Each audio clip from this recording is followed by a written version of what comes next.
Hey, my friend, so very great to see you. Thank you so much for joining us. My name is Gently, and this is Reading with Your Kids Rewind, moments worth resharing from the Reading with Your Kids podcast. Today we're taking a look back at some great moments we had talking to authors about STEM, science, technology, engineering, and math. You know, now that I think about it, since we're talking to authors of both fiction and nonfiction kids' books, we should probably say that we're talking about STEAM, science, technology, engineering, arts, and math. We're going to begin our sharing with a listen back to our conversation with Patricia Newman about her nonfiction book called Eavesdropping on Elephants. The interview was first published on September 15th, 2018. Here is Patricia Newman. Now, one thing that struck me, and we've had a number of scientists and science writers and science educators on, and one of the things that we've heard a lot is that we need to motivate young girls to get involved in STEM and to develop a love of science and technology and engineering, mathematics. Now, you were talking about the two main researchers, Katie and Andrea, and I've heard of Jane Goodall.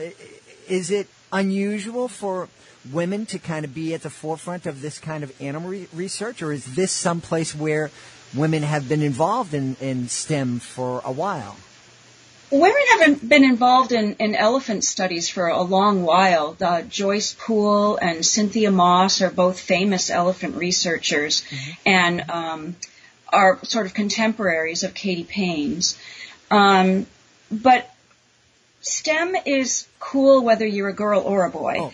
And what I'm hoping that I can do in Eavesdropping on Elephants and my other STEM titles that feature different scientists, I want to try to empower kids. And the way that I do that is talking about what interested these scientists as kids, talking about what these scientists need to move forward. For instance, the technology is always evolving, right? So what do these scientists need to move forward to be even more effective in saving elephants? So as kids read these things, what I want them to do is say, oh, well, I used to skip school for Earth Day, like Chelsea and Plastic Ahoy, which is one of my first STEM books, or about the Great Pacific Garbage Patch. Or I really like tech stuff, and maybe I can help the Elephant Listening Project create a brand new listening device that doesn't require that they trek through miles of dense forest and climb trees to put the recorders in the trees. So what I'm hoping is that I can excite kids and empower them to think of themselves as people who can carry this kind of work forward. Absolutely. Yes, absolutely. There's so many questions running through my head right now. It's just because this is so... That's good. Yeah, it is. And you know, I'm loving this because I'm imagining a family sitting down together, and I'm wondering, just off the top of your head, are there ways that kids... Because I know one thing, you know, my kids would read something to get really excited, and they'd think, what can we do now? And are there ways for kids to kind of act now after reading your book to maybe work to, you know, help to save the elephants and bring awareness of what's going on with elephants? Yes. And I talk about that in my book, actually. In fact, there's I profile one young girl in Vermont whose name is Tegan Yardley, and she did just that. She's actually created a couple of different videos to save elephants, and she's appeared before the legislature in Vermont, and she's gone to Washington, D.C. to speak to a number of conservation leaders, and it all started with raising awareness in her hometown by conducting an annual global march for elephants. So raising awareness is the most particular thing that kids can do. Also, any legislation that comes down the pike about overturning the ivory ban. Poaching is the single biggest thing that kills elephants. And if we can stop the poaching or reduce it to a trickle even, elephants will have a chance. Their birth rates will go up. They'll be able to actually raise their babies and stay alive long enough to develop full family groups. They're extremely social animals, and they really rely on these family groups for survival. Another thing that kids and parents can do when they sit down and read this book together is that in the book I have 4 or 5 different elephant stories. Remember how I told you that Katie and Andrea combined the listening with the observation so they could match the behaviors, right? Well, in this early research, I have 4 or 5 sections in the book where I tell one of the stories. I tell the story of a birth, for instance. And there's, of course, a photograph of the little baby right after it's born. But these 4 or 5 sections also have QR codes. So if parents and kids scan their use their devices to scan the QR code, they'll immediately go to a site that allows them to watch video of that exact story happening. So they can not only see it happen, but they can hear the sounds that the elephants are making. Because it's extraordinarily difficult to write a book about sound when you can't hear it, right? And what a beautiful time we're living in where, it's, I remember, reading on the papyrus at my school and, the scroll. You had to unroll the scroll, right? And so we'd read and try to imagine the stories. Now we can actually we take this little thing out of our pocket and scan and actually hear the sounds. And you can listen to our entire conversation with Patricia Newman on our website, readingwithyourkids.com. The episode was titled Eavesdropping on Elephants, and it was first published on September 15th, 2018. Right now, we're going to listen back to a conversation we had with Evelyn Bookless. Evelyn is the author of Captain Green and the Plastic Scene. In this highlight, Evelyn and I talk about how we can help our kids understand that they have the power to make a difference and to help save our planet. Here is Evelyn Bookless. The first thing we should talk about is what Captain Green and the Plastic Scene is all about. Well, this story is all about a new superhero called Captain Green, who's fresh out of superhero school. He's essentially a kid, and hopefully that makes him very relatable for children reading the book. And he finds himself on a major mission, and he is ending up saving sea creatures from plastic. He meets a dolphin in danger, and then goes on to find a seagull in trouble and a turtle, and they've all been hurt in some way by plastic, and he suddenly finds himself on this great adventure where he's just trying to solve this horrible problem. And he tries his best with all his enthusiasm, and fresh out of superhero school, he really wants to fix this. And he uses all his superpowers, but eventually he learns that the problem is too big for him to solve on his own, and he needs everybody to help. And he comes up with a way to share a positive message that will get everybody on board. And the story ends in a way that it has lots of hope for the reader, and I certainly don't want to scare young children with this real problem we have in our world. And it inspires them to want to make a difference, and it shows them that actually you don't need superpowers to save our seas. It just takes a superhuman. And by us all doing little changes in our lives, we can make a big difference. Yeah. And that's a really, really important lesson, I think, for kids to understand. And that was certainly something that I had a really hard time with, probably up until recently. I was one of those people who was going to save the world and really make a big splash, and not understanding that it's the little things that we absolutely have the power to do that can make huge differences, not only in our lives, but in the lives of all the people around us. Yes, that's a very good point. sometimes people can feel powerless when they see what big environmental issues we face in our world, but actually we can all make a huge difference if everybody makes very little changes that aren't difficult and don't make our lives all that much harder. Mm-hmm. We can turn this around, I believe. I'd be interested too to talk to you as somebody who's been teaching all over the world. How important is it for families to read together? Oh, that's a fantastic question too. I mean, I'm equally passionate about reading as I am about stopping plastic pollution. It's so important. You know, you're obviously being a role model for your child and starting them off by seeing books as being a positive way to spend your time. You know, books teach children so much about the world beyond their own experience. You know, they teach children vocabulary, they teach them to be tolerant and open-minded. It's incredibly important, and to share that together and show them the value of time spent sharing a story. It's about nurturing your kids as well as educating them. It's a great act of love.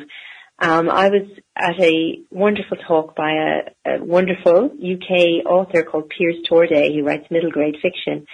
And I met him in Singapore, and he was speaking about writing, and this quote I'll never forget that he said was, being read aloud to is just a great act of love. You know, it's making this time together and sharing something wonderful. And it's holding a book together is different than looking at the TV or an iPad. Mm-hmm. And you can slow down and take your time. You can go back to a page again if you want to. And yeah, it's the first view of reading that children get, and it starts them off as hopefully lifelong readers and people who will read for pleasure.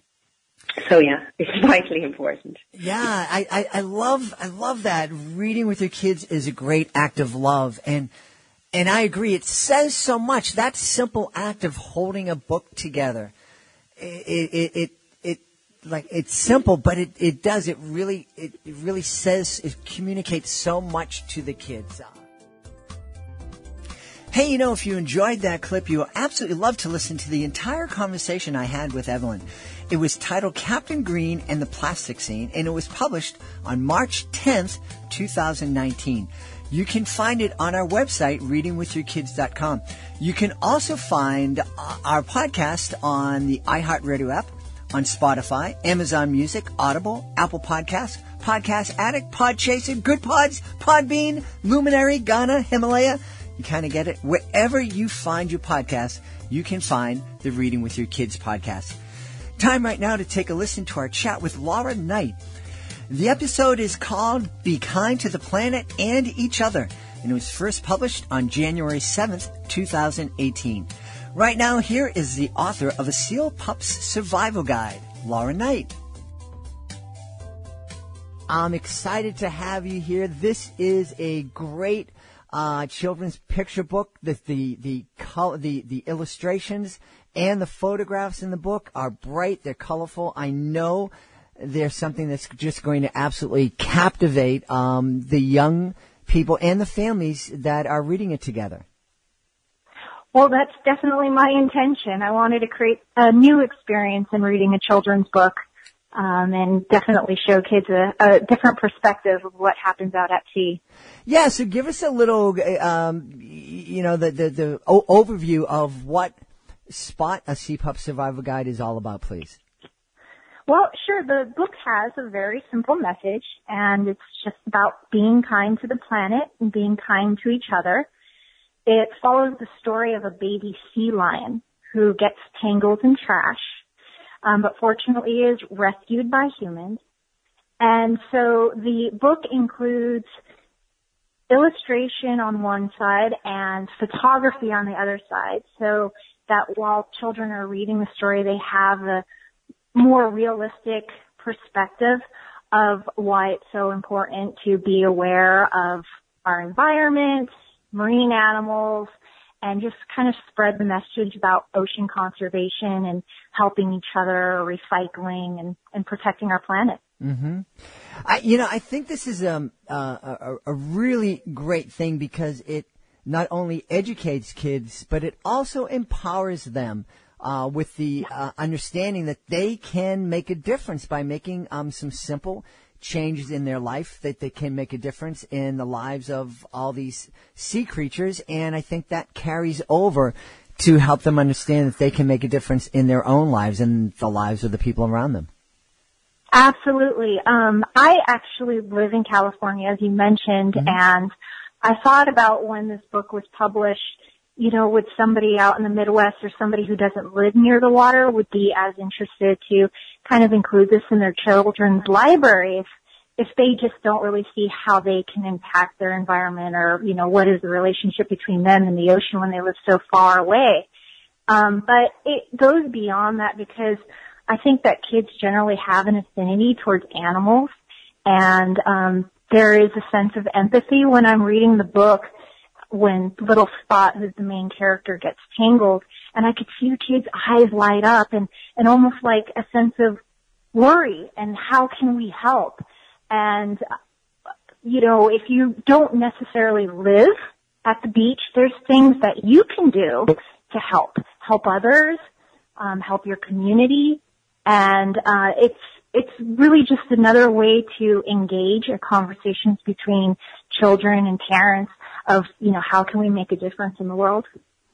And I love that, and that's one of our big pushes here with the Reading with Your Kids podcast. Obviously, sitting down and reading with your kids, especially your young kids, it helps them in all sorts of ways. It helps develop their vocabulary. It helps them start to read, helps them start to develop a love of reading. But I think the most wonderful benefit is that it begins a conversation between parent and child, or caregiver and child, that can actually last a lifetime. And you know, if you're looking ahead, you have a 4-year-old right now, a 5-year-old right now, and you're dreading the time when they turn 15 and 16, and you have to talk to them about drugs and alcohol. You start that conversation now by reading a book like Spot and helping the kids understand how their choices make a difference in their lives and in the lives of others. You can find the full conversation we had with Laura on our website, readingwithyourkids.com.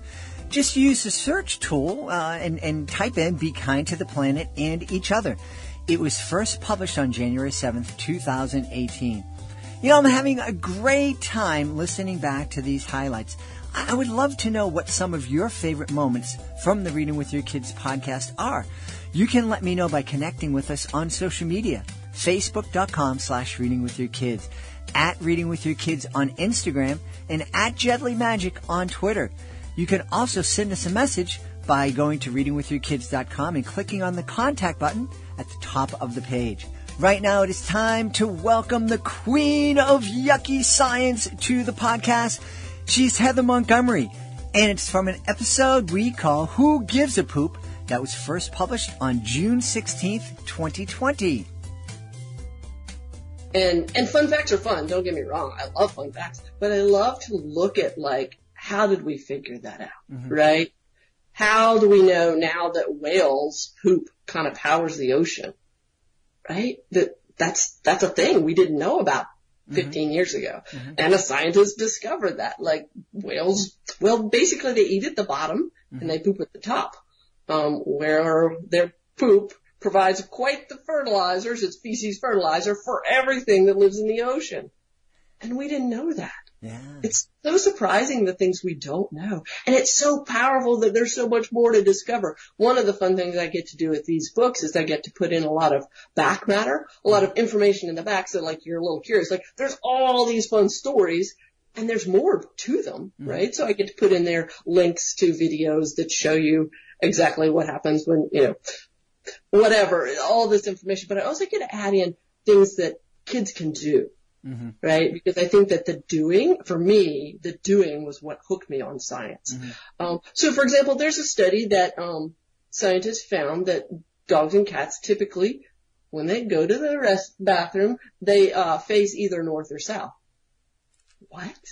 And why? And is that really true? So a great activity for a young person to do is if they walk a dog or they have a cat or, you know, whatever. You can go watch other people's animals. I've done it at the dog park just because I wanted to test it out. They can actually go and record it, right? 10 times. Record, take a compass, and see which direction is the animal facing.